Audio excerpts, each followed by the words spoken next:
Hello നമസ്കാരം. ഇത് നിങ്ങൾക്ക് വേണ്ടിയിട്ടൊരു ക്വിക്ക് റീഡിംഗ് ആണ്. ഇതൊരു കറന്റ് സിറ്റുവേഷന്റെ റീഡിംഗ് ആണ്. അപ്പോൾ കറന്റ് സിറ്റുവേഷനിൽ ഞാൻ കാണുന്നത് ഒരു കൺഫ്യൂഷൻ ഉള്ള എനർജിയാണ്. ഇത് നിങ്ങളുടെ മനസ്സിലൊരു കൺഫ്യൂഷൻ ആയിരിക്കാം.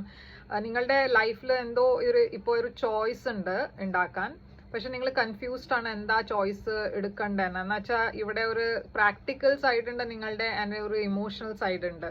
ഇപ്പോൾ ഈ കൺഫ്യൂഷൻ ഒരു പേഴ്സന്റെ റിഗാർഡിങ് ആയിരിക്കാം. ഈ പേഴ്സൺ നിങ്ങൾ ഡീൽ ചെയ്യണ പേഴ്സൺ ഒരു in and out type of person ആണ്.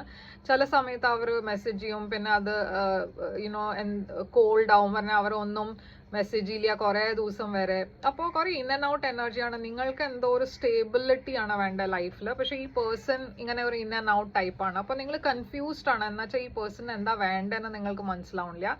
ഈ പേഴ്സണെ ട്രസ്റ്റ് ചെയ്യരുത്. എന്ന് വെച്ചാൽ ഇവർ തിരിച്ചു വരണ്ട നിങ്ങളുടെ ലൈഫിൽ. പക്ഷെ അതും ഒരു ജെന്വിൻ എനർജി അല്ല. ഓക്കെ, അപ്പോൾ ഡോണ്ട്